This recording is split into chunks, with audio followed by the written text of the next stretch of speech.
ముందుగా సనాతన ధర్మ కుటుంబీకులందరికీ కూడా శుభాభివందనాలు. ఈ రోజు నేను మీతో చర్చించాలనుకున్న అంశం ఉగాది యొక్క విశిష్టత గురించి తెలుసుకుందాం. ఉగాది అంటే యుగానికి ఆది అని అర్థం. అందుకే ఈ పండుగకు యుగం ప్లస్ ఆది అంటే యుగాది అనే పేరు వచ్చింది. మనకు తెలుగు పంచాంగం ప్రకారం చైత్రశుద్ధ పాడ్యమి నాడు కృతయుగం ప్రారంభమైంది కాబట్టి ఆనాటి నుంచి చైత్రశుద్ధ పాడ్యమి రోజున మనం ఉగాదిగా జరుపుకుంటాము. కాలక్రమేణా అదే పండుగగా మారింది. ఇక ఉగాది వెనుక ఉన్నటువంటి పురాణ గాథ గురించి మనం తెలుసుకుందాం. శ్రీ మహావిష్ణువు వేదాలను అపహరించినటువంటి సోమకుణ్ణి వధించి ఆ వేదాలను బ్రహ్మదేవునికి అప్పగించినటువంటి శుభతరుణాన్ని పురస్కరించుకొని విష్ణువు ప్రీత్యర్థం ఉగాది పండుగ జరుపుకోవడం ఆనవాయితీగా వచ్చిందని మన యొక్క పురాణ ప్రవచనం. అలాగే చైత్ర శుక్ల పాడ్యమి నాడు ఈ విశాల విశ్వాన్ని బ్రహ్మదేవుడు సృష్టించాడు కాబట్టి బ్రహ్మ సృష్టి ఆరంభించిన రోజుకు సంకేతంగా ఉగాది జరుపుకుంటామని మన పెద్దలు చెప్తూ ఉంటారు. వసంత ఋతువు ప్రారంభంలో వచ్చే ఈ ఉగాది పండుగను ప్రధానంగా ప్రకృతి పండుగగా తెలుగు వారు భావిస్తారు. ఎందుకంటే శిశిర ఋతువులో ఆకులు రాలిపోయి చెట్లన్నీ మోడుగా మారుతాయి. వసంతం రాగానే కొత్త చిగుళ్ళు తొడిగి ప్రపంచమంతా పచ్చగా మారినట్టు మనకు కనిపిస్తుంది. అందుకని ప్రకృతి పరవశించే సమయంలో జరుపుకునే పండుగే ఈ ఉగాది.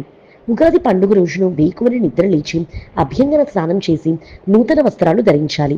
మామిడి తోరణాలు పూలమాలలతో ఇంటి గుమ్మాలను అలంకరించాలి. పండుగలలో ప్రధానమైనది ఉగాది పచ్చడి. తీపి, కారం, చేదు, పులుపు, వగరు, ఉప్పు వంటి షడ్రుచుల సమ్మేళనై ఈ ఉగాది పచ్చడి.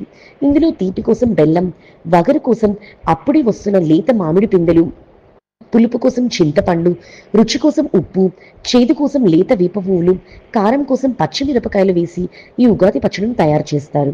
ఇలా పచ్చడి చేసుకోవడం వెనుక గల అంతరార్థం ఏంటంటే ఈ సంవత్సరం అంతా మన జీవితంలో ఎదురయ్యే కష్ట సుఖాలను సమానంగా స్వీకరించగల స్థిత ప్రజ్ఞతను సాధించడమే. ఉగాది పచ్చడిని దేవుడి వద్ద ఉంచి పూజ చేసి పిండి వంటలు వంటి నైవేద్యాలను సమర్పించాలి. అనంతరం మొదటిగా ఉగాది పచ్చడిని స్వీకరించాలి. మన పండుగలు, ఆచారాలు, సాంప్రదాయాల వెనుక ఎంతో శాస్త్రీయత దాగి ఉంటుంది.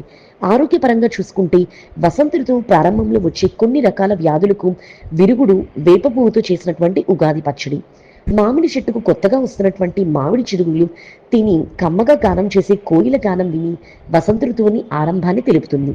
ఇక ఉగాది సాయంత్రం తెలుగు రాష్ట్రంలోని అన్ని ఆలయాల్లో పంచాంగ శ్రవణం కన్నుల పండుగగా జరుగుతుంది. పంచాంగ శ్రవణం ద్వారా నూతన సంవత్సరంలోని గ్రహగతులు ఎలా ఉన్నాయో, దేశంలో పంటలు ఎలా పండుతాయి, వర్షాలు ఎలా కురుస్తాయి, దేశంలో ఏ ఏ అంశాలు ఏ ఏ అవకాశాలు ఉన్నాయో తెలుస్తుంది. అలాగే మన వ్యక్తిగత గోచార ఫలితాలు, గ్రహగతులు వంటి విషయాలను కూడా తెలుసుకోవటం, అలాగే గ్రహాలకు ఏమైనా పరిహారం చేయాల్సి వచ్చినా ముందుగా చేయించుకోవడం వలన గ్రహగతుల వల్ల కలిగే బాధ నుంచి ఉపశమనం పొందవచ్చు. పండుగలు మన సంస్కృతి సాంప్రదాయాలకు ప్రతీకలు.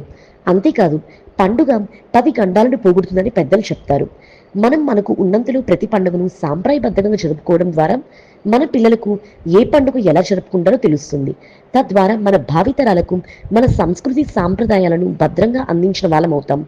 చివరిగా అందరికి కూడా శ్రీ పరాభవ నామ సంవత్సర ఉగాది శుభాకాంక్షలు. మరి తెలుసుకున్నారు కదా ఉగాది యొక్క విశిష్టత గురించి. ఈ వీడియో చూసిన మీ అందరికీ కూడా కృతజ్ఞత.